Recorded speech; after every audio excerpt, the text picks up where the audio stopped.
Today on Rust Bucket Adventures, we're going to be doing a little bit of some more springtime maintenance. One of the issues we've got is we've got some cloudy headlights and cloudy fog lights.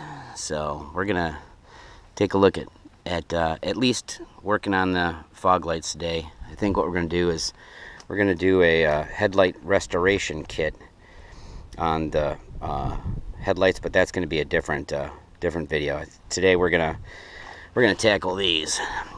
So we're gonna be taking a look at replacing the units with some new Amazon specials, substantially cheaper than the direct ones from the dealer. But we're gonna save these and we're gonna restore these at the same time as doing the headlights. So let's take a look at what we're going to be using to replace these with.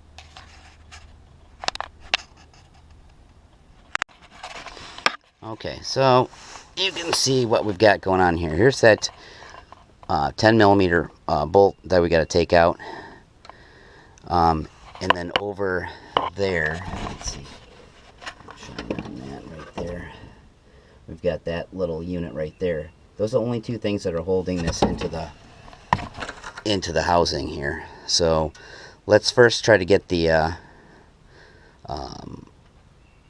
electrical connector off, and then we'll go from there. So let's see if I can do this all at the same time. Maybe a little, let's see if I can get the, hang on a second, I'm going to see if I can get some better lighting. Well, we had a change of plans here. It's being stubborn, so we've taken the cap off, disconnected the wires from this. We're just gonna monkey with this one here when we get a little bit more light on it. Seems like it's jammed on there pretty good, so we'll take a look at that. So let's, first things first, let's get this bolt out here.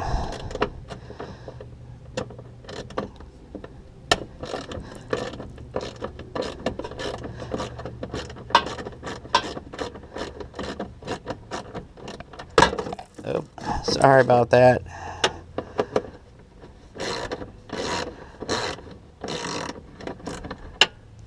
Okay, that comes out pretty simple. And then we just reach over here, grab those tabs, get a little squeeze, wiggle jiggle.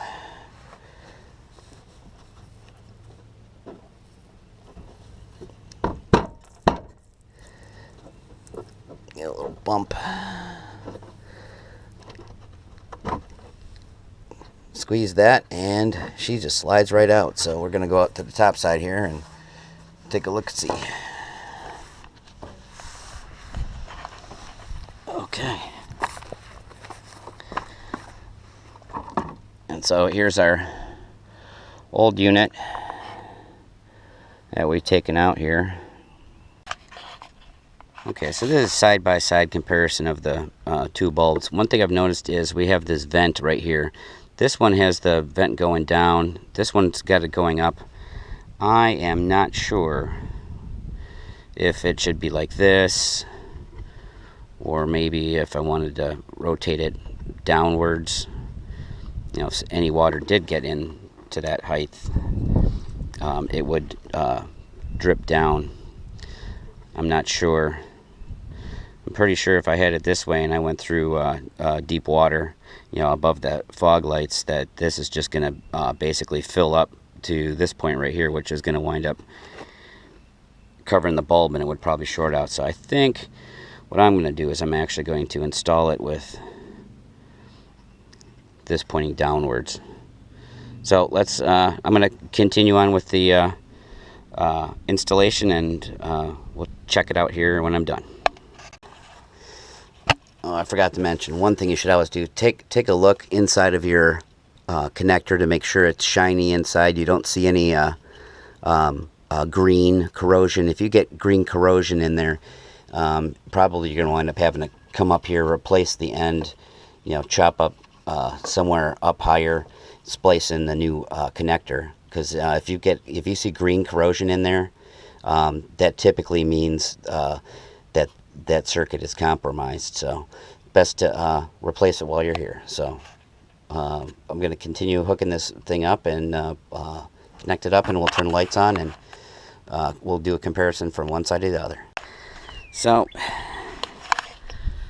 definitely a difference in the light quality. We've just got the one done for right now. Let me take that off. And so that is considerably brighter fog light than we have over here.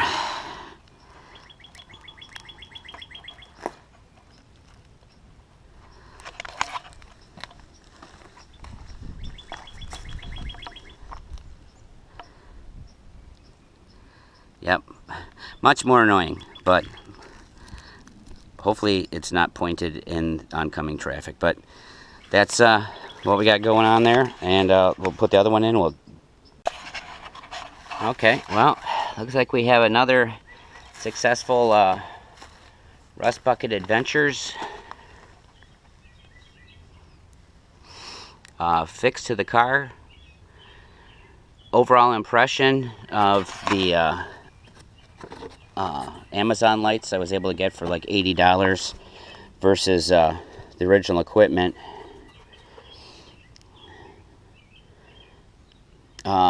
These are oxidized. These were $80, but to get new replacements from Lexus, I was looking at $300 for the pair. So 80 versus 300.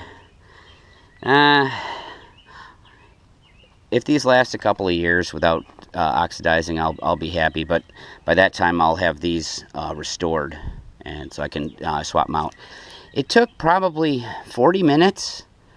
One of the things I did notice is the wires inside, how it connects to the cap, is definitely different. They use larger terminals inside, a lot looser connections. I wound up tweaking them just a little bit to survive the bumps for off-roading. Would I do it again? On another vehicle, probably. On this one, I'm gonna repair these, and but overall, I'm happy with it. We'll see what it looks like with some night driving. Hopefully, they're not too annoying. But out here in the country, you can hear the birds. Out here in the country, we got deer that run out. I needed just a little bit more light. So thank you very much for joining us. Like and subscribe if you have any questions or comments, or if there's other vehicles, like Lexus or Toyotas, General Motors vehicles, even some Fords. Just reach out, ask me questions. I might be able to help you there. So again, thanks for joining us, and we'll see you in the next adventure.